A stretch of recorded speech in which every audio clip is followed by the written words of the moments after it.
Bonsoir à tous et bienvenue dans votre rétrospective. Chaque mois, on vous propose de revenir sur les temps forts qui ont marqué notre actualité locale.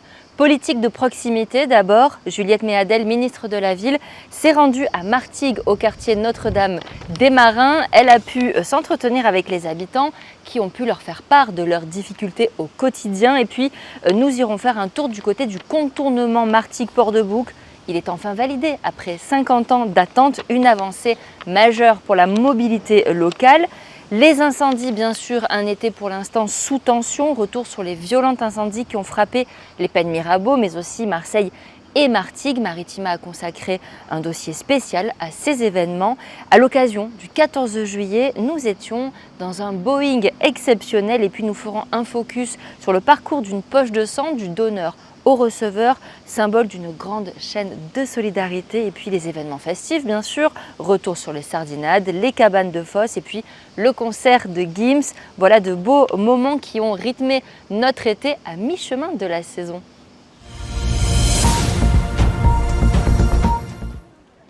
Alors ça, c'est typiquement, c'est de l'insalubrité et ça fait vraiment partie des obligations du bailleur social. Alors, qu'est-ce qui s'est passé là? Entre les immeubles, pendant près d'une heure et demie, la ministre interpelle les habitants du quartier comme Angélique. J'ai de l'humidité dans la chambre de mon fils, dans la salle de bain, dans le balcon. Le petit a des problèmes de santé à cause de ça, tout le temps malade. Donc j'attends qu'ils me relogent. Ils m'ont dit on va vous reloger, mais j'attends. Vous avez espoir entre que les mots de la ministre aient un poids dans cette décision-là? Ouais, j'espère.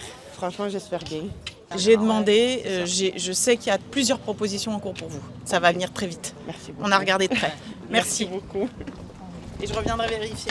Merci. Des tags sur les ascenseurs, du carrelage cassé ou des trous dans les murs. Celui-là, il y était la dernière fois. Ouais, donc celui-là, il n'a pas changé. 4 mois après son premier passage, malgré quelques rares améliorations, Juliette Méadel fustige toujours 13 habitats. Ça reste encore insuffisant et il va y avoir une nouvelle gouvernance à 13 habitats. Et donc moi, j'ai confiance dans la gouvernance qui arrive. Mais il n'en reste pas moins que pour le passé, il y a un certain nombre de choses qui ne vont pas et donc il en sera tenu compte. La sanction est tombée. L'exonération de taxes foncières dont profitent en temps normal les bailleurs sociaux est suspendue pour 13 habitats. Il reste certaines choses qui n'avaient pas pu être faites jusqu'à présent, mais c'est en cours et c'est programmé. Vous comprenez quand elle pointe certaines choses du doigt, c'est de dire ça n'a pas été fait, ça aurait dû être fait. Vous l'entendez, cette critique-là? Oui, on l'entend, oui. D'autant plus que ça va être fait. Les travaux de réhabilitation générale ne débuteront que fin 2026 à Notre-Dame des Marins. La facture s'élève à 50 millions d'euros, auquel il faudra donc désormais rajouter le coût de la taxe foncière.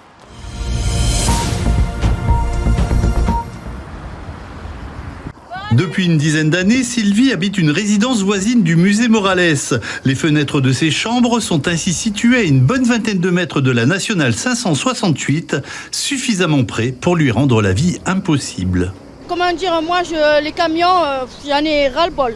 Il y a beaucoup d'accidents. L'année dernière, il y a eu franchement une personne, la voiture a été pliée en 4 avec la famille qui avait dedans. Les camions, ça klaxonne, on n'arrive pas à dormir bien comme il faut. Je suis obligée de fermer les fenêtres en été parce que ça klaxonne toute la nuit, ça fait du bruit. Et je suis obligée de fermer, même qu'il fait chaud. Donc pour vous, c'est une bonne chose si ça bouge?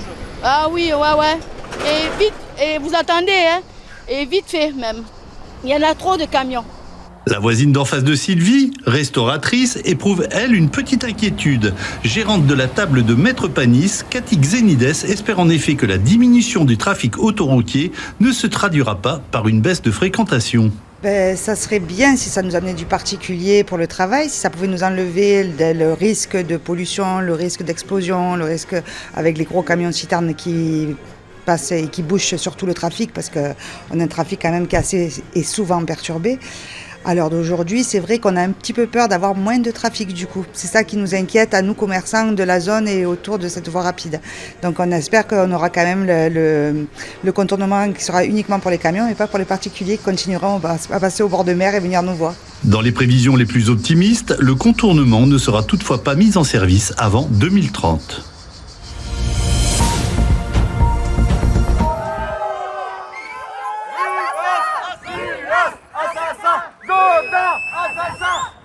À la sortie de l'audience, l'ambiance est très tendue. Parce qu'aujourd'hui, on n'a pas respecté les morts et on n'a pas obtenu réparation. Non! 2 heures de bracelet électronique, mon Dieu! Mon Dieu, mais c'est une justice bourgeoise. Pour beaucoup, la justice n'a pas été assez sévère. Stéphane est membre de l'Assemblée des délogés. On entend qu'il y a un droit à la propriété privée, mais ce droit à la propriété privée ne devra jamais être plus important que le droit à la dignité et le droit à la vie. On trouve que les peines qui ont été prononcées sont bien en deçà des souffrances qui ont été vécues et sont bien en deçà de tout ce que tout le monde a subi, de tout ce que tout le monde a dû endurer. Et ça continue. Et ça continue en fait. Pour les avocats des parties civiles, les peines sont satisfaisantes. Elles pourraient éviter un appel. Maître Candon et Maître Grasini. Personnellement, je trouve qu'elles sont équilibrées. C'est pas un assassinat, c'est pas un meurtre, c'est des homicides involontaires. Ils ont des amendes qui sont très importantes. Voilà, c'est quand même une bonne justice à mon sens, oui. La faute de gourmandise, la faute de paresse, la faute d'orgueil. Ces 3 fautes étaient sanctionnées par le tribunal en reconnaissant aussi l'existence de la problématique du logement indigne. Les familles des victimes sont plus sceptiques. Liliana Lalande a perdu son fils Julien dans l'effondrement. Déçu pour ce qui nous concerne, notre famille. On attendait quelque chose d'un peu plus sévère, on va dire, vis-à-vis le propriétaire de l'appartement de notre fils. Leur peine, ils m'ont semblé un peu légère pour quelques-uns. Reste à savoir s'il y aura un appel. Les avocats de la défense n'ont pas souhaité s'exprimer. Sur la plage des Ferrières, il fait bien assez chaud pour aller se baigner en famille, boire un verre sous la paillote ou encore pour les fumeurs s'en griller une en plein air. Mais attention, cette pratique n'est plus autorisée dans certains espaces publics. Jérôme, un martégal qui aime bien se promener sur la côte, y voit tout de suite les bénéfices. Une bonne chose pour la pollution, pour l'écosystème aussi, c'est déjà bien. Mais si certains y trouvent leur compte, ce n'est pas le cas de Barbara, une fumeuse qui profite d'une terrasse à 2 pas de la plage. Le fumeur, justement, il aime bien boire son petit verre avec sa cigarette, en plein air. Pour Stéphane Catalano, propriétaire de la paillote Chiquita Cabana, cette loi n'est pas la solution au tabagisme passif, mais compte plutôt sur la bienveillance des usagers. Il faut savoir que sur ma terrasse, les gens fument, ça c'est une évidence, et ils ont l'intelligence de demander aux voisins d'à côté si ça ne les dérange pas. Au pire, ils se décalent de eux-mêmes. Tout le monde peut avoir son avis sur la question, mais il y a bien une chose que tout le monde partage, c'est bien le cafouillage des informations sur le sujet. Que ce soit pour la date de la mise en place, pour les espaces concernés, ou encore le montant de l'amende. Vous me l'apprenez depuis hier. J'ai pas regardé les informations, malheureusement, non, je suis pas au courant. Disons que c'est pas assez relayé, il faudrait faire une annonce aussi au niveau des mairies, mettre un panneau par-ci par-là. Il sera interdit de fumer sur les plages, parcs et jardins publics, espaces non couverts des bibliothèques et de certains équipements sportifs, et enfin aux abords immédiats des lieux fréquentés par les mineurs, comme les écoles. L'amende pour le fumeur surpris dans ces endroits sera entre 135 et 150 €. Cette nouvelle législation entrera en vigueur le 1er juillet et non dimanche dernier, comme nous l'a confirmé la police nationale de Martigues.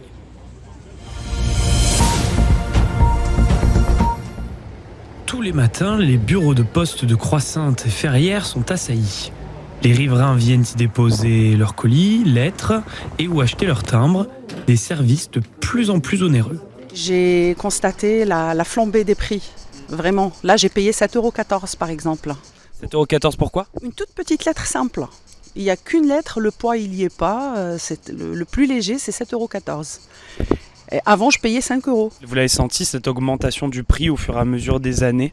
Ah oui. Et je me souviens à l'époque où on était en centimes. Le prix du timbre est passé de 68 centimes en 2015 à 1,39 € en 2025. La Poste a annoncé hier une nouvelle hausse des prix des timbres et colis à partir de janvier 2026, une suite logique à laquelle les usagers se sont adaptés. Vous avez l'habitude d'envoyer des lettres timbrées ou des colis ? Non, j'utilise beaucoup le mail.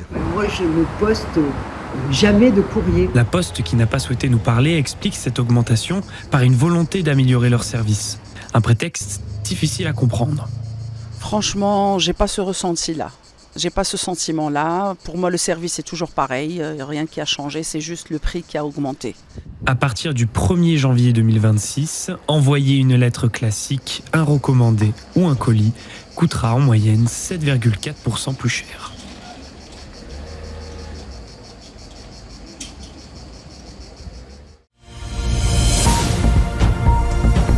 À la l'aéroport de Marignane, de nombreuses personnes attendent, appellent ou regardent fixement les tableaux d'affichage.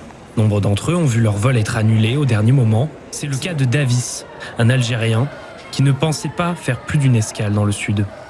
Tous les autres vols sont complets, donc maintenant qu'il n'y a pas un autre vol pour nous, et on attend, donc on n'a pas vraiment de nouvelles, qu'est-ce qu'on va faire, donc on attend. Il n'est pas seul dans son cas à devoir attendre en espérant trouver une solution au plus vite. La grève des contrôleurs aériens, qui réclament de meilleures conditions de travail, ne semble pas être approuvée par les voyageurs interrogés. Je suis désolée, je ne vais pas être très sympathique, mais moi j'estime que si j'ai des soucis et que je dois faire grève, personne ne viendra me soutenir, personne ne me comprendra. Donc nous, on doit toujours comprendre les autres qui ont les moyens de bloquer. Moi, j'ai aucun moyen de bloquer si je dois faire grève. Je fais grève toute seule. Donc je ne suis pas solidaire, je suis désolée. Je pense qu'en tant que voyageur, on s'attend à avoir un certain niveau de sécurité quand on voyage. Bref, c'est vrai qu'on a un petit peu de mal à comprendre là. Dans cette situation, les voyageurs sont impatients, incrédules et donc facilement irritables.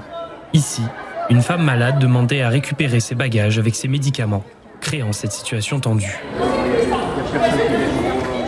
Selon les autorités de l'aéroport, les syndicalistes ne souhaitaient pas parler et personne ne veut s'exprimer en leur nom. Ces annulations de vol vont se poursuivre demain, la veille des vacances.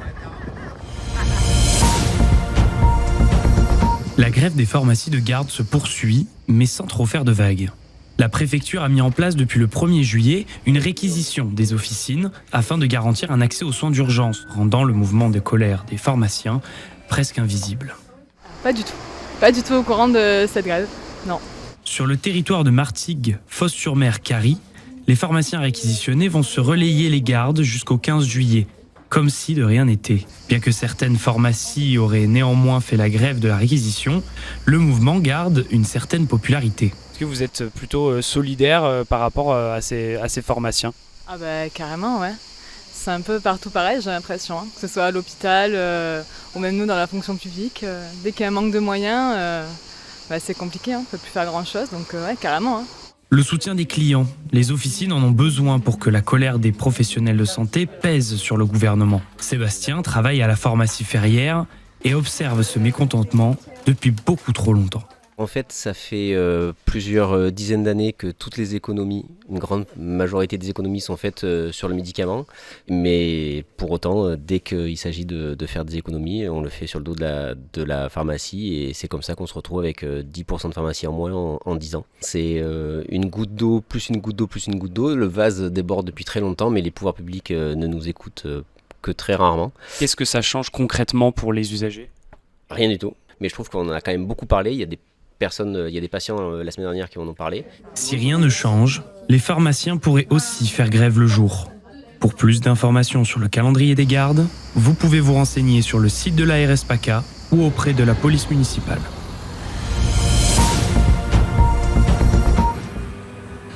Et alors la journée c'est très compliqué, il fait très chaud. Toute la journée on sue, on court partout, les clients nous demandent plein de choses. Ouais, la nuit effectivement quand on arrive du boulot, il fait nuit, il fait tapant de chaud et on transpire encore plus. Moi j'ai un ventilateur, je le mets à fond, j'ouvre les fenêtres, j'essaie d'aérer un maximum l'appartement. Je prends une douche froide avant d'aller m'endormir, mais sinon sans tout ça ce serait très compliqué. Mais on fait comme on peut, on essaie, on boit un peu, on s'abreuve. Santé à tous. Les nuits se passent difficilement, c'est vrai que j'ai du mal à trouver le sommeil. Moi ce que je fais c'est que j'ouvre en grand les fenêtres et je mets des draps mouillés.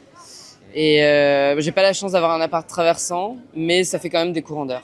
J'ai la clim dans ma chambre. Après dans le salon et les chambres des enfants, c'est catastrophe. Même les enfants, ils ne peuvent pas dormir la nuit. Ah donc après ils sont énervés. Exactement. Et vous dormez quand même? Non, j'ai mis 2 ventilateurs, je laisse les fenêtres ouvertes, mais il est trop chaud. Moi, je suis diabétique, la tension, j'arrive pas à accepter. C'est presque plus dur la nuit.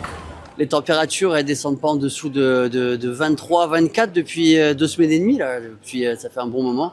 Donc non, c'est très dur. Moi, j'habite dans un appart de merde. L'indice énergétique, c'est G ou H. Enfin, j'ai fait le pire.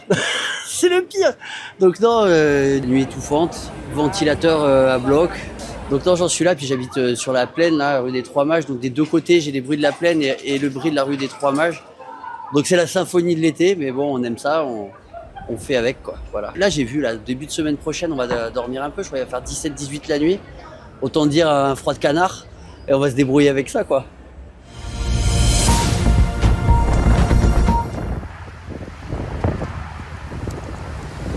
J'ai vu le départ du feu à midi et quart. Et là, je vois que ça a bien pris, ça a sauté l'autoroute. À midi et demi, ouais. C'était légère fumée, maintenant, ça a bien pris. Hein. Vous vous êtes inquiété? Ah oui, comme tout le monde, un feu de forêt, ça inquiète. Hein. Ah oui. Est-ce que vous pensiez que vous alliez être évacué peut-être? On ne pensait pas, au début on ne pensait pas par rapport au vent, mais maintenant que le vent il a tourné, là ils nous ont demandé d'évacuer.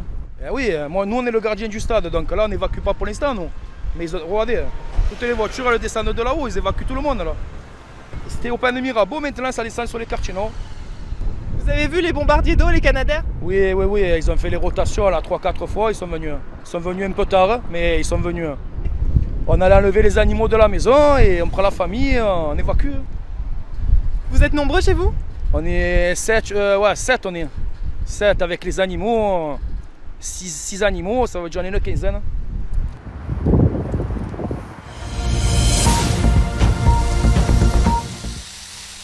Ce jeudi matin, les sapeurs-pompiers étaient encore très actifs dans les hauteurs des collines du Pilon et de la Pignée, sur la commune des Pennes-Mirabeau. Des opérations de noyage des lisières afin qu'aucune zone de végétation en bordure de l'incendie ne puisse s'enflammer à nouveau. Un incendie qualifié de particulier par Richard Maillet, le président du SDIS 13. C'est un des 40 départs de feu que nous avons eu dans le département. Il y avait d'autres aussi. Bon. Après, il est particulier parce qu'il est parti d'une voiture en feu sur une bretelle d'autoroute et il est monté tout de suite dans la forêt et il s'est dirigé vers le sud sous l'influence d'un vent qui était quand même conséquent. D'entrée, on a eu à protéger des habitations, ce qui fait que c'était très difficile de l'attaquer. Protégeons les habitations et en plus, avec le dénivelé qu'il y avait, le changement d'altimétrie, c'est là où il fallait les moyens aériens très très vite. Des moyens aériens qui ont rencontré des difficultés, comme l'explique le capitaine Hervé Beauvau, chef du centre de secours des Pennes-Mirabeau. Il a été le premier commandant des opérations de secours des pompiers 13 sur l'incendie. Ce feu, c'est un feu que l'on peut considérer comme topographique. Il va prendre des couloirs d'accélération très très vite et il va être très très vite sur le plateau. D'ailleurs, dans les échanges qu'on a eus avec les moyens aériens, ils ont tous confirmé que c'était très difficile d'être au largage. D'une part, par la présence de beaucoup de lignes haute tension, que vous voyez, hein, c'est un nœud de ligne haute tension donc, qui empêche le largage, et par rapport à l'aérologie, la puissance du vent et la topographie de ce relief. Les opérations de noyage vont durer encore quelques jours car le feu peut encore couver discrètement sous terre dans les racines et les souches.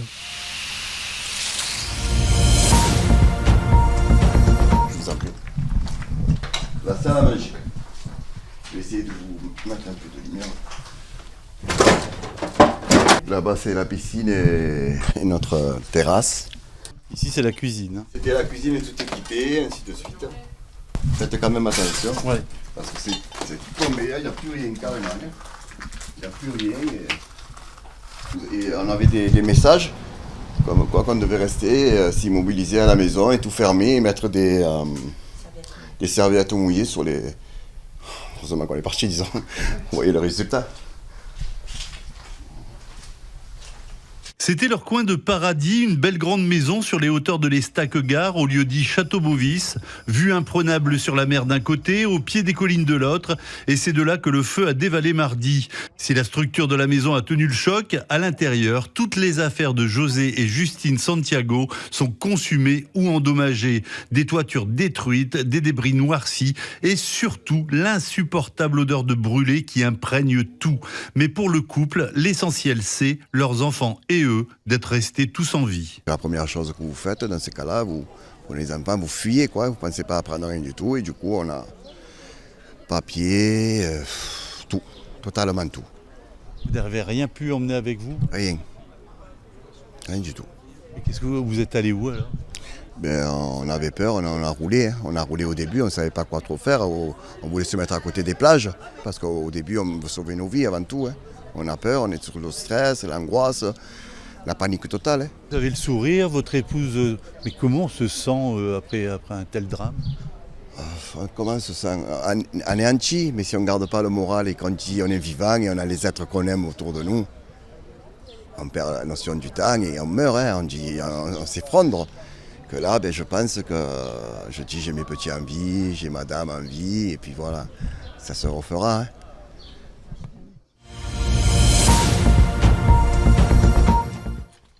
La ville nous a proposé des mobil-homes ou je ne sais pas ce que c'est, ou des AGECO, j'en sais rien ce que c'est. On nous l'a proposé, mais bon, aujourd'hui encore, on n'a rien du tout, quoi. Et le propriétaire, alors lui, carrément, rien du tout, il nous a mis aux oubliettes. Comment vous voyez les prochaines semaines, les prochains mois, l'année qui se déroule? Je pense que ça va être catastrophique parce que je pense que pour le logement, je sais pas, en fait, je sais même pas où je vais aller. Parce que s'ils nous mettent en bas provisoirement et qu'ils nous refont l'appartement, c'est ok. Mais s'ils ne me refont pas l'appartement, on va faire comment? On va rester en bas dans un champ? Il y a des mobil-homes qui vont être installés sur le terrain vague en bas, c'est ça? Ça a été dit ça à la réunion qu'on a eue au CCAS. Mais ça a été dit, maintenant, il faut voir parce que bon, pour moi, il n'y a pas grand-chose, j'ai rien du tout, hein. On est toujours au même point. On est 12 locataires, on est tous dehors. J'ai vu une personne hier soir, quand je suis venue, elle dormait dans la voiture. C'est-à-dire qu'en fait, ils n'ont pas de domicile, les gens, ils n'ont pas l'argent parce que là, les assurances, c'est bien beau, mais les assurances, l'hôtel, c'est qu'une semaine. Après une semaine, on vous jette dehors. Du coup, les gens, ils se retrouvent qu'ils n'ont pas de... Je les ai vus sur le parking en train de dormir. Et un autre qui était dans un camion aussi. Ils dorment sur le parking, les gens. Et est-ce que vous croyez que c'est normal? La ville vous abandonne, vous pensez? Écoutez, pour le moment, la ville, elle n'a pas fait ce qu'elle avait dit encore. Parce qu'elle va attendre combien, la ville? Un mois et demi, j'en sais rien, moi. Mais pendant un mois et demi, on fait comment? Moi, je m'en fous, j'ai un logement, je vais dormir chez ma mère, chez ma soeur. Mais ils ne sont pas tous dans le même cas que moi. Et je trouve que c'est pas normal parce que c'est maintenant qu'on doit être hébergé, c'est pas dans 15 jours ou dans un mois.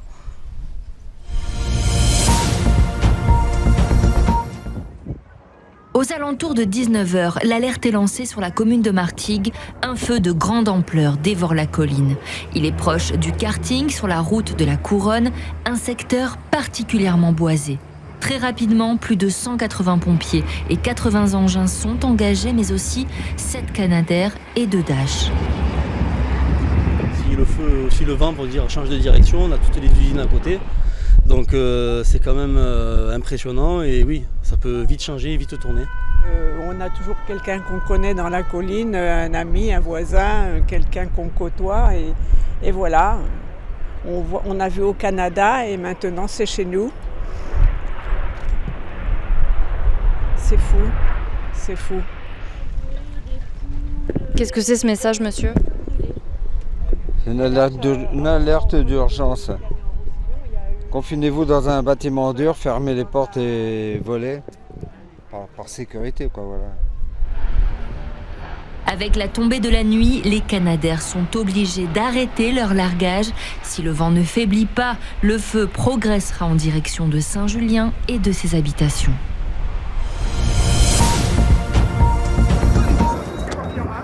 On va à la mutuelle direct. Ouais. On évacue déjà ceux qui sont déjà en cage. On évacue quand il y a le feu là. Non, c'est bon. Là, je vais m'occuper des orphelins maintenant. C'est pas évident. Priorité déjà, c'est les pensionnaires. Second, après, c'est nos SPA et ensuite, après, c'est nos personnels. Malheureusement, on est obligé de sélectionner comme ça, quoi. Ouais. Mais en priorité, c'est ceux des clients. Ouais. C'est ce qui est logique. Et là, il y en a qui s'affolent parce qu'ils ont compris qu'il y avait le feu. D'autres qui sont passifs, d'autres qu'on met du temps à attraper. Bon, mais c'est pas la première fois, hein, on va gérer. Et au final, tout va bien se passer. Oui, il n'y a pas de souci. Tant que c'est pris à temps comme ça, c'est bon.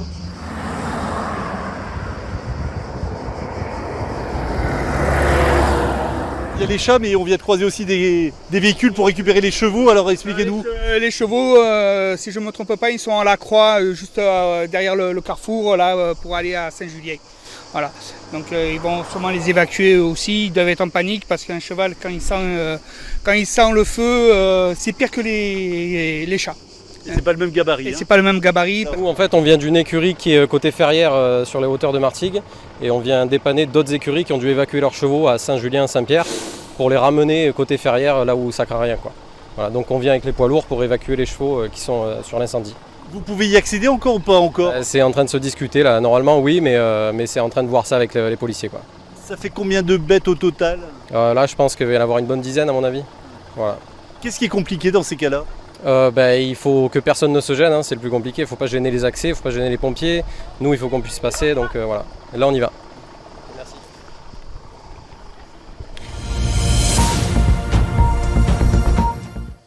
Ils ont sans doute vécu l'une des nuits les plus stressantes de leur vie. Et ce matin encore, l'émotion était bien présente à Saint-Julien. Oui. Parce que ce feu était très virulent. Oui, oui. Vous avez eu très peur hier? Énormément peur. Pas sur le coup, mais après, ça fait beaucoup de mal. Je ne souhaite à personne de voir ça. Avant de dire toute chose, un grand merci aux pompiers. Mais alors, autre qu'un grand. Ils ne veulent pas être remerciés, mais vraiment, c'est des héros. Vous vivez à côté là? Et je vis dans le ballon. Voilà. Qu'est-ce que vous avez vu hier quand ça a commencé? Mais hier, ils sont venus nous avertir qu'on n'a rien vu, on a vu simplement des flammes de loin, on fait des grosses fumées. Ils nous ont dit d'aller à la cave coopérative, d'attendre, et puis on est rentré au petit matin. On est resté toute la nuit debout et il n'y a pas de problème. Hein.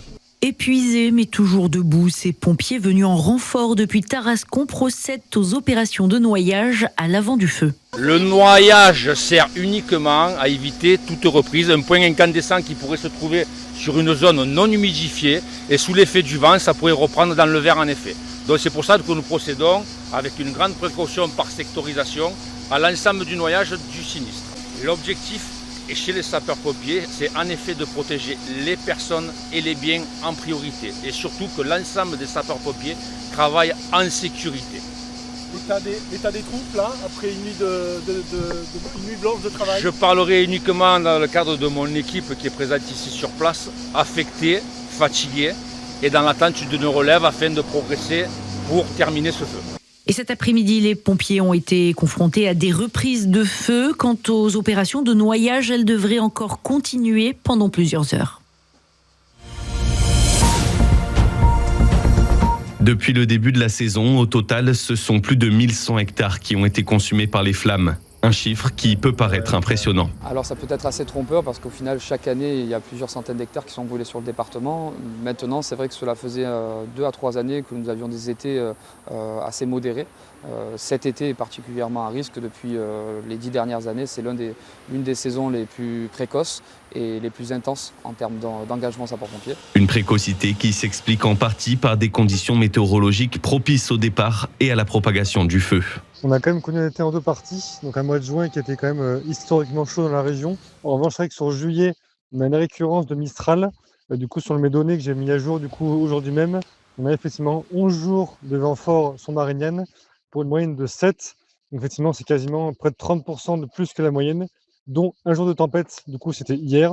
Donc effectivement, on peut dire que le mois de juillet est un mois particulièrement vanté cette année, pas au niveau des records, mais ça faisait pas mal d'années qu'on n'a pas connu un mois de juillet aussi vanté, du coup avec malheureusement beaucoup d'incendies. Ouais. Des incendies qui se multiplient et imposent une cadence soutenue aux pompiers, surtout l'été, mais pas seulement. Nous n'avons plus de saison feu de forêt. Le feu de forêt, c'est toute l'année.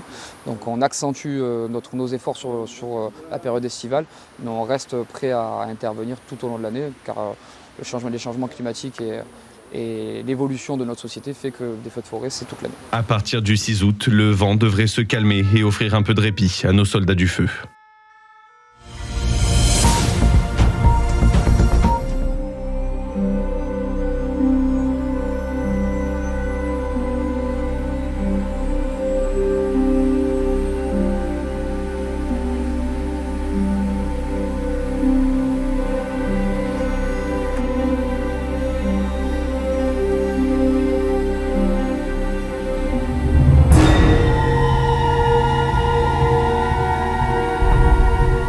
Bonjour à tous, je me trouve en ce moment même à la base de la sécurité civile ici à Marignane. Dans quelques instants, je vais embarquer dans cet hélicoptère pour suivre un exercice directement dans les Calanques. On vous embarque sur Maritima.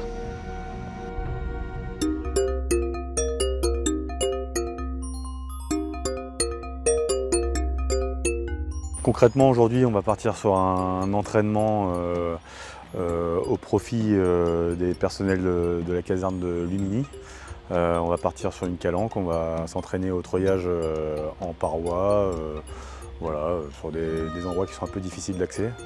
Au cœur de la manœuvre du jour, ce treuil chargé de descendre les secouristes sauveteurs héliportés, qu'on appelle plus couramment les SSH. Olivier est l'un d'entre eux. Ça, c'est du matériel qu'on va utiliser pour accrocher sur les parois ou sur du milieu naturel. C'est plein de matériel, en fait, c'est des amarrages. On a plein d'amarrages, on a des ancrages artificiels, des coinceurs mécaniques, des pitons. Donc ça va nous permettre de créer nos points pour pouvoir installer nos cordes, pour pouvoir accéder à une victime si toutefois on ne peut pas y accéder directement avec la machine.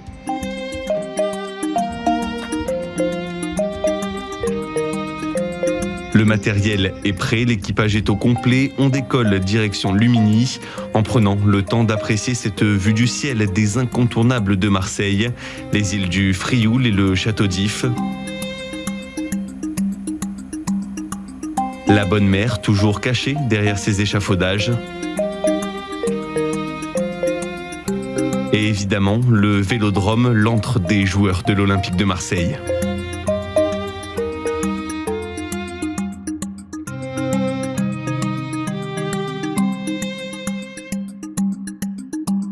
On va vous les envoyer en treuillage simple, sans les armes. Ensuite, on vient chercher tout le monde en lézard en double. Sur place, après un rapide briefing des équipes des marins-pompiers qui participent à l'exercice, l'hélicoptère redémarre et s'enfonce dans les calanques. Pour Maritima, l'aventure s'arrête là. Impossible de suivre l'exercice depuis l'hélicoptère. On le regardera depuis le sol. En fait, on fait d'abord une première reconnaissance avec la machine et on se fait un débrief à 3, donc avec le pilote et le mécanicien opérateur de bord, pour savoir quelle manœuvre on va mettre en place, le choix de notre manœuvre, en fonction de la pathologie de la victime et surtout du terrain. Et ensuite, on ne se parle plus en fait. À la radio, on utilise des gestuels qui nous permettent de savoir si on doit monter, descendre ou stopper, si on est au bon endroit, tout simplement. Pendant près d'une heure et demie, les sauveteurs vont se relayer et prendre en main un nouvel outil que tous n'ont pas encore eu la chance d'expérimenter. Le but de cette manœuvre, elle est simple, c'est qu'en fait on va simuler une victime en paroi et donc on va essayer de la récupérer avec un matériel qui s'appelle le lézard. Le lézard, c'est un outil particulier parce qu'en fait on a une longe qui va se détacher en fonction de la force de la traction si on est attaché toujours au croc. Donc on va être attaché à la paroi et donc si par inadvertance on oublie de se décrocher, le fait qu'il y ait cette tension-là va nous permettre de nous détacher et de partir en sécurité. Donc là, le but c'est d'aller récupérer la victime en étant toujours accroché au croc de l'hélico, de récupérer la victime et de partir en toute sécurité. Voilà, tout simplement. Des interventions comme celle qu'il simule aujourd'hui, Jérôme peut être amené à en faire une quinzaine dans l'année.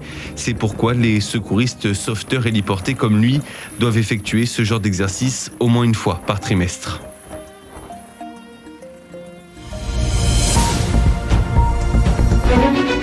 On aura senti tous les membres d'équipage, beaucoup de fierté. C'était un rêve de gosse que d'être pilote militaire et aujourd'hui je suis aux commandes d'un Airbus A330 MRTT qui arbore la cocarde française. Vous imaginez l'honneur que cela me fait. Je me trouve aujourd'hui à la base 125-10, il est à peu près 7h du matin. Dans quelques instants, on va embarquer dans cet avion juste derrière moi, direction les Champs-Élysées. Pour Maritima, je vous embarque avec moi. Eh bien, bonjour à toutes et à tous. On va débuter le briefing donc pour cette mission qui consiste à défiler pour le 14 juillet au-dessus des Champs-Élysées. Pour cela, eh bien, on s'appelle Vaillant 41 pour la partie Camindia Campango. Alors, une pression, oui, forcément, parce qu'on a l'envie de bien faire. Parce que c'est une fierté de participer au défi du 14 juillet, donc on veut bien représenter l'armée de l'air et de l'espace et les armées en général. Mais la pression, finalement, on est habitué à réaliser des missions, des opérations complexes, surtout sur le MRTT Phoenix, qui a un panel de missions assez conséquent. Donc on sait la gérer, la pression. Et nous, on est juste derrière, donc le MRTT, avec un Rafale C d'Orange, 2 Mirage 2000D qui décollent de Nancy et un Rafale B de Saint-Dizier.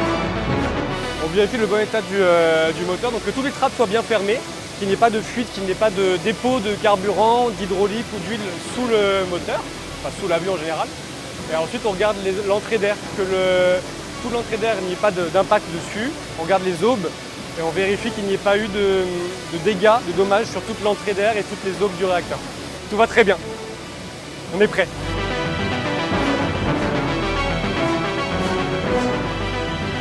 La fermeture des portes d'ici quelques minutes, après quoi nous enterrons notre transit direction Paris.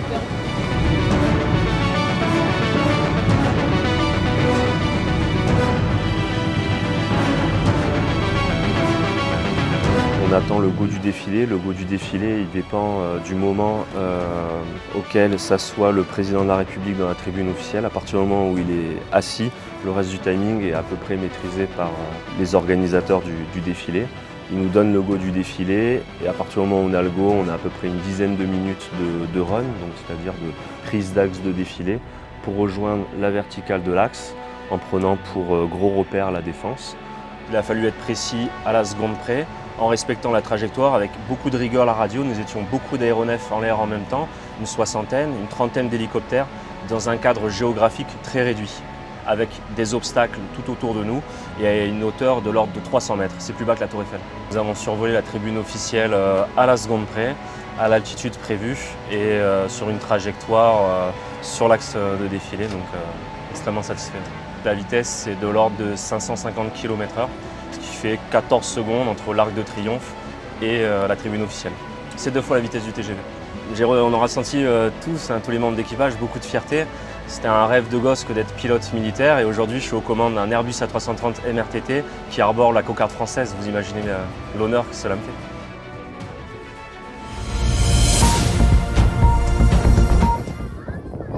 Chaque journée commence de la même façon pour Bruno. On s'entraîne le matin. On va au moins nager une petite demi-heure, faire de la planche pour pouvoir checker un peu notre plan d'eau, savoir s'il y a des difficultés, des méduses, tout ça, ce qui permet de savoir un petit peu ce qui nous attend, la température de l'eau d'ailleurs. Ensuite, on ouvre le poste. Mais la surveillance n'est pas la seule corde à son arc. Du soin pour les petits bobos au conseil pour les baigneurs. On reste quand même un poste de secours avec une infirmerie, donc on a tout ce qui est mis en place, tout ce qui est fourni par la mairie notamment, pour traiter de la bobologie, à la noyade, à l'arrêt cardiaque, à la chute sur les rochers, tout ce qui est traumatique en fait. Donc on est capable d'intervenir sur toutes les problématiques qu'on peut rencontrer sur notre plan d'eau. Ce jour-là, il y a du vent. Vaut mieux les rappeler, les mettre là, à minima. Ces t-shirts jaunes sur les plages, c'est aussi et surtout une présence qui rassure. Parce que c'est surveillé et c'est rassurant, surtout là avec le temps qu'il fait, quoi. Il y a du vent et voilà. Oui, c'est toujours rassurant quand il y a des enfants en fait. Oui, c'est important pour une plage où il y a beaucoup de monde. 30 ans de service pour Bruno qui chaque été apprécie toujours autant cette mission. L'entraînement, le soleil, les conditions de travail. Même quand il fait très chaud, c'est vrai que c'est un peu plus pénible. Après, il y a des gens l'été qui font des boulots peut-être un peu plus harassants, dans d'autres conditions, dans des usines, j'en sais rien. Par exemple, on a quand même la chance de travailler en extérieur et au soleil. C'est quand même plus sympa. La surveillance des plages est un service assuré quotidiennement par les pompiers jusqu'au 31 août.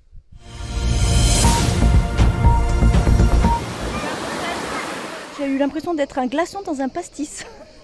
Bon, après, ça fait du bien parce qu'on a eu des températures tellement excessives qu'on allait dans l'eau, c'est de la soupe. 32 degrés dehors et 18 dans l'eau. La différence de température est un peu rude pour les baigneurs, même si, après la canicule, la fraîcheur est aussi la bienvenue. Moi, j'aime autant cette température-là. Parce que quand on est arrivé, c'était juste étouffant, quoi. J'avoue, quelques degrés de plus, ça ne m'aurait pas dérangé. Alors, quand elle est trop fraîche, l'eau, qu'est-ce que vous faites? Vous bronzez? Oui, c'est ça, c'est-à-dire qu'on est allé dans l'eau, on était un peu saisis, puis après on monte la température du corps pour pouvoir retourner dans l'eau, pour que ça soit agréable. Dès qu'on a mis les cuisses, c'est glacial. On n'a plus envie vraiment de faire le plongeon. Il ne faudrait pas rester 4 heures au soleil et aller se baigner avec cette température. Je pense qu'il faudrait commencer par se tapoter les épaules et tout ça.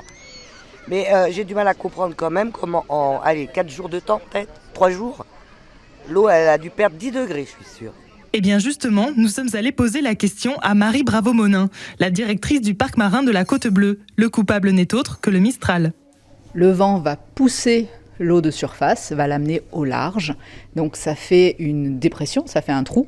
Et ça va permettre aux eaux profondes, les eaux froides, de remonter à la côte, ce qu'on appelle des upwelling. Et ça, c'est très bénéfique pour le milieu, parce que ça remonte avec des nutriments. Donc c'est de l'eau fraîche et riche en nourriture. Et donc ça fait du bien au milieu.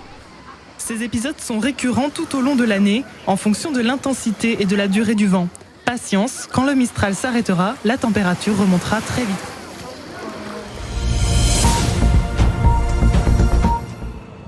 Miramas se réveille ce matin, hébété. En rentrant dans la ville, nous croisons des branches arrachées, des routes inondées et des toitures envolées. Pourtant, les services techniques avaient déjà dégagé les axes prioritaires depuis 3h55 du matin, début de cet orage hors du commun. Philippe Baudin, chef de la caserne des sapeurs-pompiers du secteur, était au front.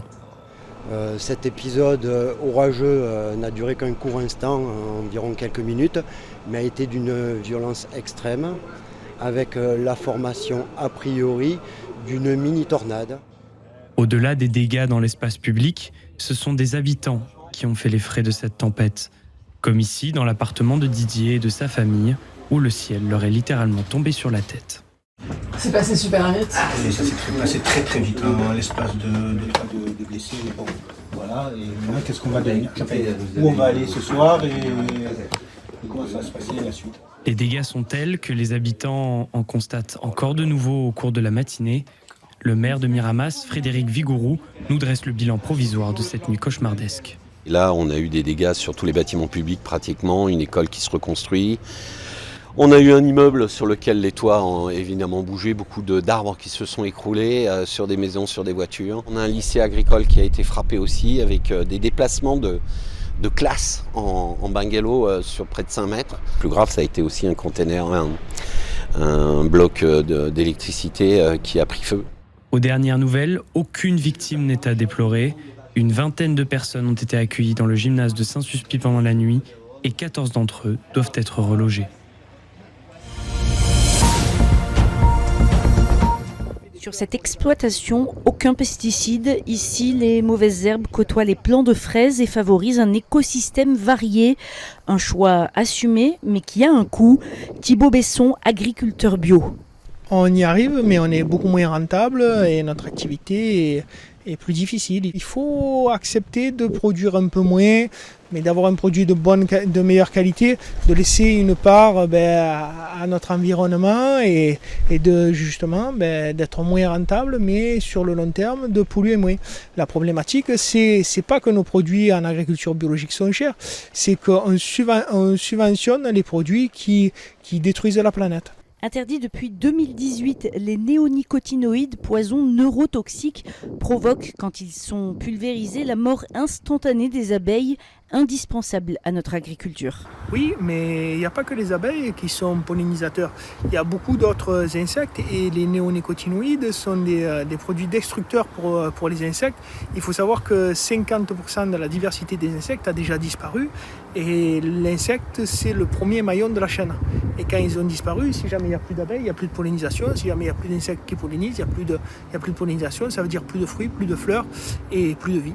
Mais Thibault le sait, même si ces insecticides redeviennent interdits en France, le problème est surtout ailleurs. La vraie problématique, elle est que on est dans un marché ouvert et que les produits qui sont interdits chez nous, ils se retrouvent dans notre assiette. Et je comprends les agriculteurs français qui veulent utiliser ces produits, qui font de l'agro-business et qui sont face à de la concurrence déloyale étrangère. Et la France était le seul pays européen à avoir interdit ce produit.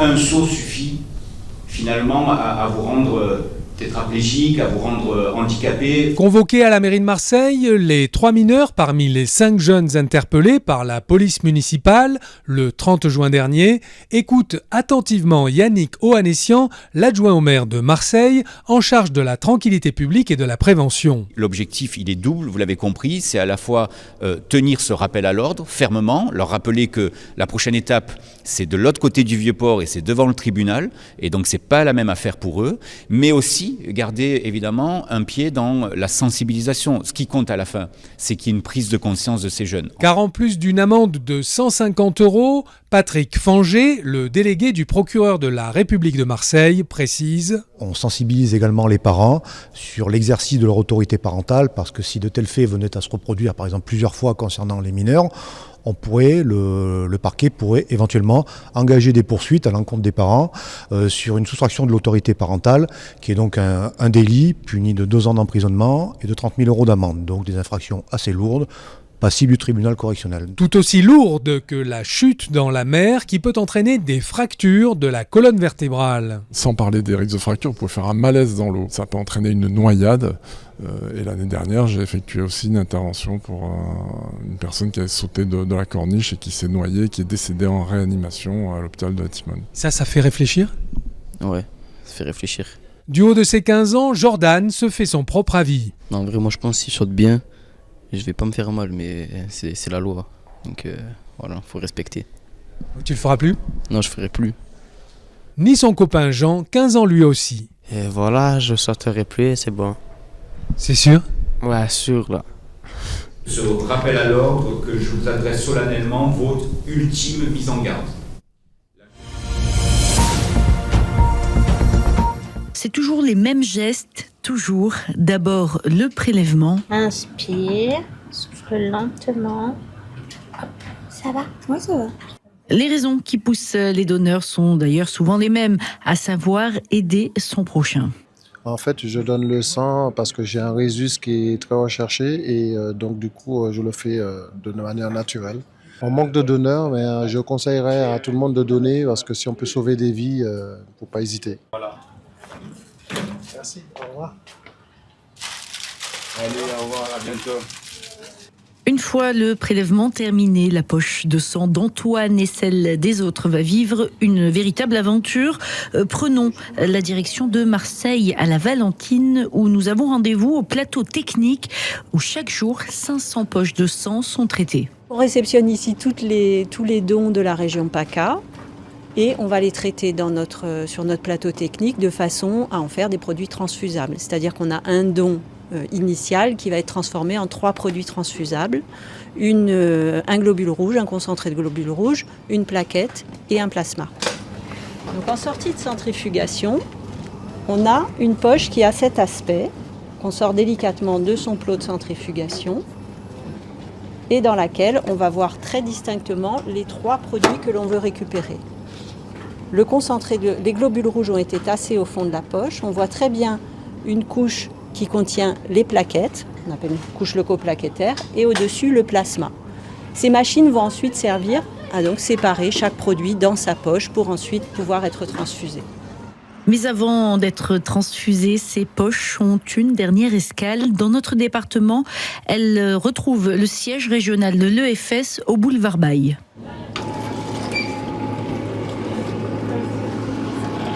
Voilà, ça c'est la partie finale. En fait, nous on reçoit les poches déjà toutes bien étiquetées comme vous l'avez vu à la prépa. Et donc, on les range par groupe. On les conserve 42 jours à 4 degrés. Trouver la bonne poche de sang pour le bon patient, c'est la mission principale des biologistes de ce site. Alors, on commence d'abord par valider les dossiers d'immunohématologie parce qu'effectivement, donc en plus des groupages sanguins du groupe ABO que tout le monde connaît, il y a en fait 48 systèmes de groupes sanguins en tout. Et donc, on recherche des anticorps contre tous ces antigènes de groupes sanguins.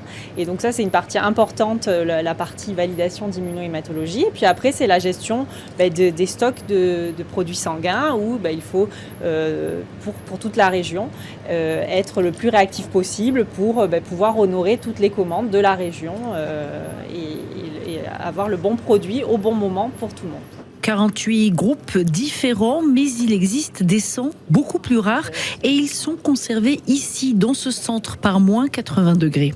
Il y a certains groupes rares parmi ces 48 systèmes de groupes sanguins. Certains sangs sont considérés comme rares et donc on peut les congeler à moins 80 degrés pour les conserver pour des patients du coup qui sont exceptionnels et donc pour ensuite les décongeler à la demande pour ces patients rares. Donc on peut, en les congelant à moins 80 degrés, on peut les conserver 30 ans, donc ce qui nous permet d'avoir une petite réserve pour ces patients considérés comme rares. Le trajet de la poche de sang d'Antoine terminera dans un établissement professionnel de santé où elle sera transfusée à un patient jusqu'à un peu plus d'un mois après son prélèvement.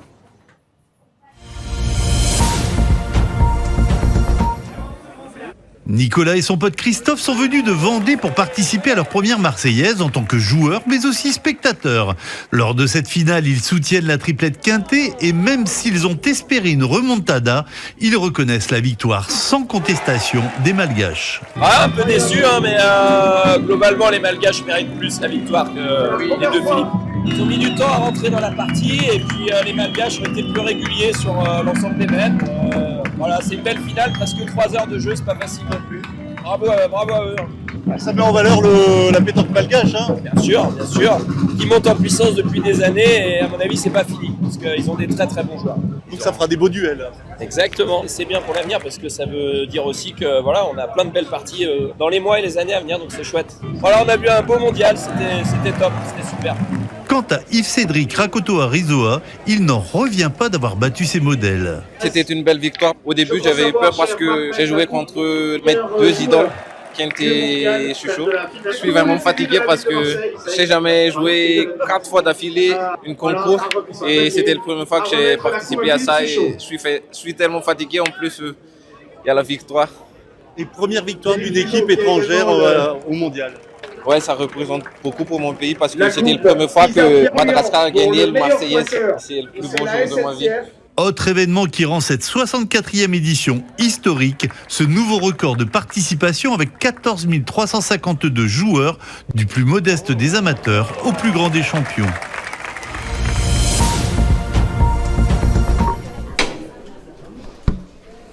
C'est vous êtes venu voir la masterclass Cézanne.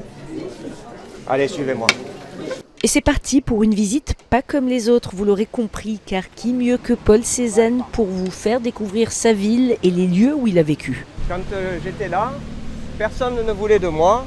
Maintenant que je suis mort, on parle de moi partout. Regardez, même les magasins, ils mettent des pommes. C'est dingue.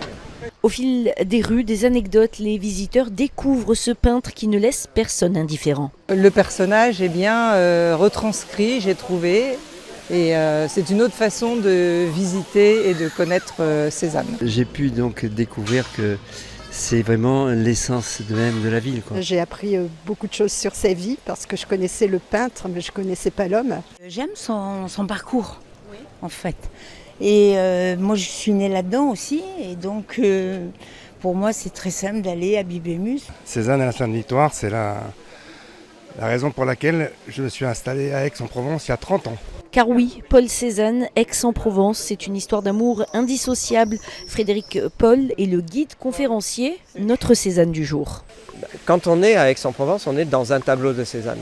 Je le dis un petit peu dans ma visite, les couleurs que l'on a autour de nous, c'est les couleurs que l'on trouve dans 70% des tableaux de Cézanne. L'ocre de la pierre, le bleu du ciel, le vert des arbres, c'est vraiment Aix qui inspire Cézanne. D'ailleurs, même quand il part, il revient. L'année Paul Cézanne à Aix-en-Provence, c'est encore jusqu'au 12 octobre prochain.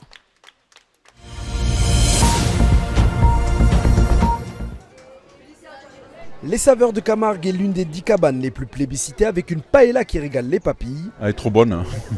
Ah oui, excellente. Aux fruits de mer, impeccable. Et c'est très bon, ça va avec le prix, c'est très bon. Des prix accessibles pour le public, la paella aux fruits de mer à 10 €, l'assiette de gardien de taureau à 12 €. Une soirée réussie pour Nawel Rizon et ses équipes qui ont servi près de 200 repas ce soir-là. Et pourquoi elle est si bonne? Racontez-moi, il y a quoi votre recette là? Franchement, je ne vais pas le dire. Il y a un ingrédient qu'on ne va pas donner notre secret. On a une réputation à tenir et les gens ils essayent mais ils n'arriveront jamais à nous copier. Je veux dire, il est le meilleur. À 2 pas de ces cabanes aux plaisirs variés, le port de plaisance Claude Rossi déploie tout son charme en bord de mer. Un cadre idéal pour flâner entre plus d'une vingtaine de stands du marché nocturne. Le public familial, lui, est conquis. Avec ma maman, ma cousine, ma petite cousine, mes 2 enfants, ma soeur, ses 3 enfants. Voilà, c'est ça exactement. Très très bien. Qu'est-ce que vous aimez ici ? L'ambiance. Je trouve que c'est l'ambiance et côté mer, c'est très spacieux et pour passer un moment en famille, c'est parfait. Avec près de 130 000 visiteurs l'été dernier, les cabanes du port sont un véritable succès. Vous pouvez en profiter tout l'été, chaque soir, à partir de 18h30.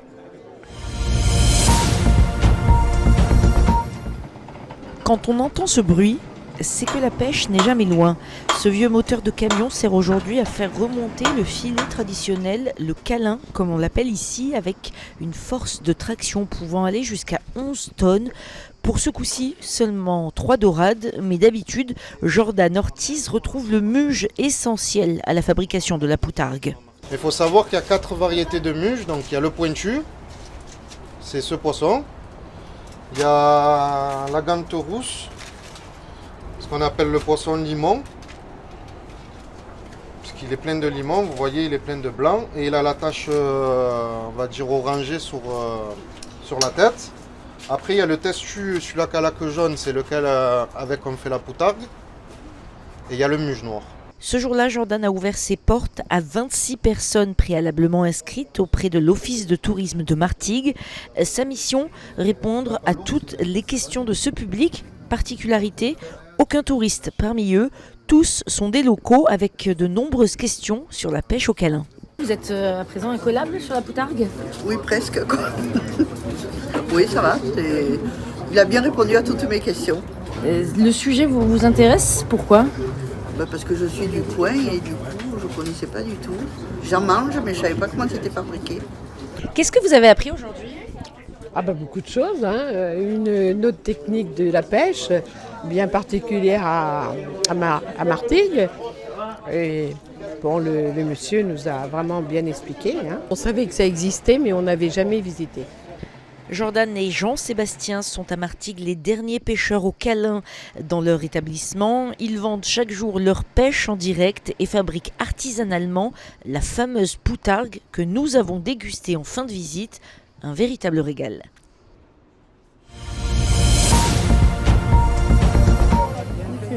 Une heure avant l'ouverture, les habitués sont déjà là.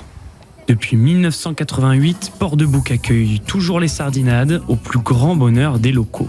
On est venu avec une association hospitalière et toutes les années on se réunit pour pouvoir manger les sardinades ici. C'est convivial, il y a de la bonne musique, les repas ils sont excellents, on s'amuse bien. 18h30, les grilles s'ouvrent enfin, on se rue sur les tables, on boit un verre et là on n'a plus que l'embarras du choix. Gambas, télines, paella, moules frites, pizza, churros et bien sûr les fameuses sardines pêchées chaque matin spécialement pour l'événement. Vous êtes venu, vous mangez pas de sardines, c'est quoi cette histoire ? Pas encore, on est à l'apéro là pour l'instant. Vous allez plutôt prendre quoi cette fois-ci ? Je pense moules frites.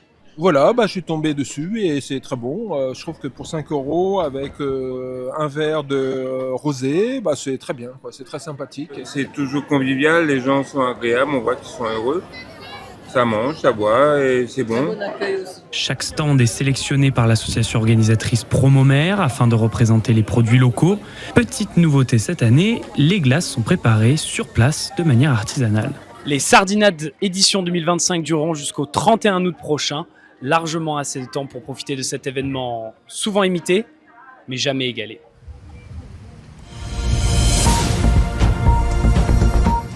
Le festival littéraire itinérant Le Livrodrome se tenait aujourd'hui à Marseille, au parc Bougainville. L'équipe Maritima était présente à l'édition précédente, au camping de l'Arquet, à Martigues. L'occasion de vous demander vos lectures de l'été 2025. Alors Aya, en ce moment, qu'est-ce que tu lis ? Je lis Mortel Adèle. Ça parle de quoi ? D'une petite fille qui fait que des bêtises. Ça s'appelle Campus Driver. C'est quoi ton livre préféré ? Harry Potter. Parce que c'est plein de magie, il y a de l'aventure. Stitch au grand cœur. Ça parle d'une fille qui voulait absolument adopter un chien, qu'il l'a trouvé dans une animalerie, sauf que ce n'est pas un chien, c'est un extraterrestre. Je lis Naruto, Boruto et tout ça, genre. Je lis un livre Minecraft. Je sais pas, des Minecraft, des mangas. Des livres Minecraft. Je lis des BD Minecraft, des mangas Minecraft, des encyclopédies, beaucoup de trucs sur Minecraft. Donc tu connais tout sur Minecraft en fait. Oui, je lis beaucoup de Minecraft, j'aime bien Minecraft, j'y joue et tout. Et j'aime aussi lire Cheetuff, Donald, des BD Picsou, j'aime bien. Minecraft, Naruto, Mortel Adèle. Voilà quelques idées de cadeaux pour vos enfants. Et pour les grands alors? Pour une tranche d'âge adolescent, je dirais un bon Chérub. Ou le Cercle des 17 aussi, c'est bien. Je lis le dernier tome des Hunger Games. Et là, j'ai découvert un livre durant la tournée du Livrodrome, ça s'appelle Les Mémoires de la forêt par Michael Brun-Arnaud. En ce moment, je lis La Louve d'Antonin Sabot. Et c'est l'histoire d'une sorte, si je me souviens bien, une sorte de rébellion qu'il y a eu et qui est très peu documentée. Je lis Les 48 lois du pouvoir. Mon livre préféré, j'avoue, c'est Les liaisons dangereuses de Carlos Delaclos.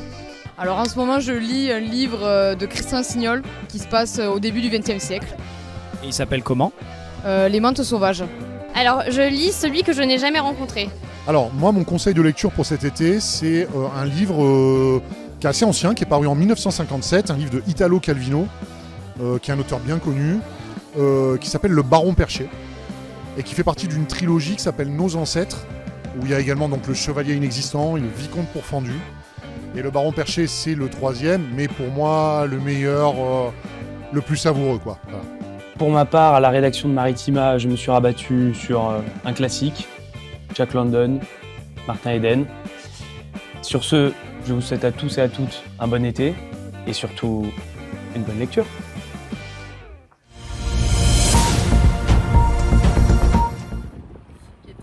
Embarquer à bord d'un bateau pour une promenade unique au cœur de Marseille, c'est maintenant possible tout l'été. Au programme, une balade d'1 heure au départ du Vieux-Port, passant par le Pharo, le Mucem et le Fort Saint-Jean, jusqu'au Vallon des Offres pour tous les jours sans vent. Une occasion idéale de découvrir la cité phocéenne autrement. Ça permet aussi d'offrir un point de vue différent quand on est au niveau de l'eau que quand on est à pied où effectivement on peut s'amuser à se perdre. Là je trouve que la vue elle est plus globale et ouais, ça offre un point de vue vraiment avec l'eau, avec le... Voilà, je reviendrai volontiers à Marseille.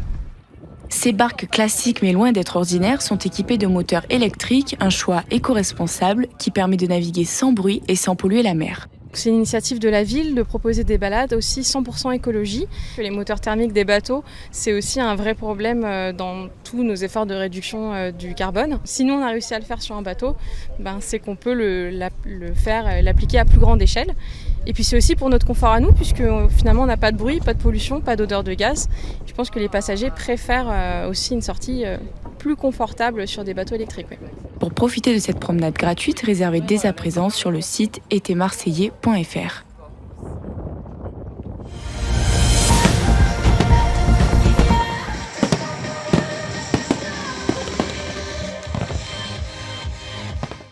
Moi je me régale, j'adore les feux d'artifice et chaque année Martigues nous régale, vraiment c'est magnifique, c'était magnifique avec la musique, avec sur l'eau comme ça, c'est un spot dingue, voilà, et je me régale chaque année, je veux pas la manquer. C'était très bien, comme d'habitude chaque année, Martigues met le paquet. Magnifique. Magnifique, il faut remercier tous ces bénévoles parce que franchement ils font un travail extraordinaire. Ça m'a rappelé les débuts de la Venise provençale. Où on fabriquait, étant à l'école, on fabriquait les chars. C'était lequel ton préféré des bateaux? Le tout petit s'allume. La petite mouette articulée, elle était vachement sympa. Je peux que féliciter tous les préparateurs. Franchement, rien à dire. Je suis contente, je suis née à Martigues en plus. Je peux que remercier la ville. Comme d'habitude, Martigues, c'est un feu d'artifice qui est magnifique. Je pense que c'était le plus beau de ma vie pour l'instant, donc voilà.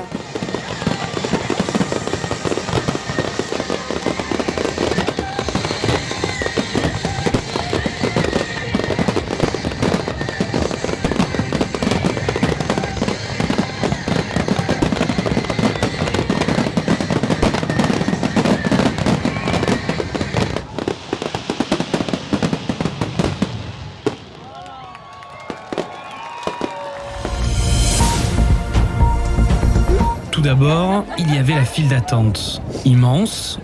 Alors, ça fait quoi d'être dernière de la file? On est ravis. Je travaillais, du coup, on ne pouvait pas aller plus tôt, donc bon. Mais rapide. Vous attendez ici depuis longtemps? Non, ça va, on vient d'arriver, il y a une vingtaine de minutes à peu près. Ça va faire 35 minutes. 35 minutes, ça va en vrai. Ouais, même pas, non, 20 minutes. Mais il y avait aussi l'établissement français du sang. On espère toucher beaucoup de jeunes, et de moins jeunes d'ailleurs, puisque on peut donner son sang jusqu'à 70 ans révolus, et à partir de 18 ans. Et puis surtout, on veut remercier Sud Concert qui nous a gentiment invités. De beaux couvre-chefs. Dites-moi, je veux pas vous embêter, mais vous avez un très beau chapeau, je peux avoir le même? Non, je vous le laisse. Par contre, celui-là, je le garde, je suis obligé. Mais surtout, il y avait des fans, petits et grands, nombreux hier soir dès 18h30, et tous venus voir la tête d'affiche de la soirée. Vous êtes venus voir qui ici? Gims du coup, comme tout le monde. Gims, Edem. Gims. Ah, maître Gims. Tu t'appelles comment, mon grand? Sandro, et c'est mon premier concert aujourd'hui. C'est ton premier concert? T'es venu voir qui? Gims. Ciel, ciel, ciel, tu m'avais pas dit que c'était une magicienne. Ça m'étonnerait pas qu'elle me fasse des siennes. Après la première partie de Lynn,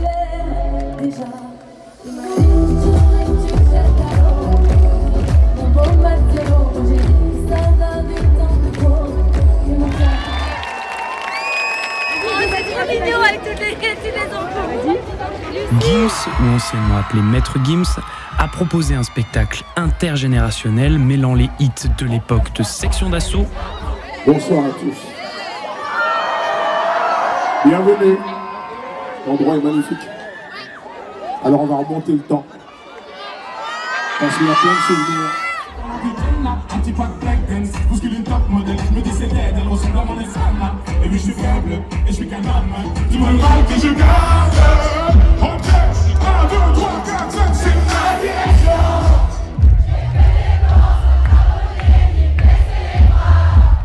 Jusqu'à ses plus récents titres en solo.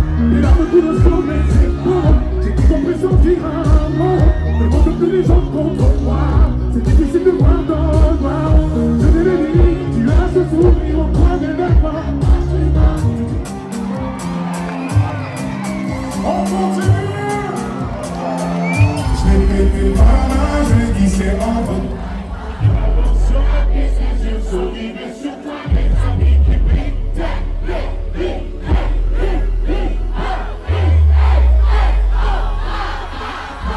Le public a chanté, dansé, la halle de Martigues était pleine à craquer, et pourtant, ce n'était que la première soirée.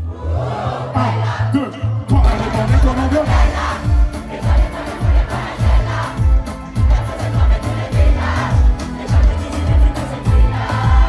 allez, on met tout dans deux.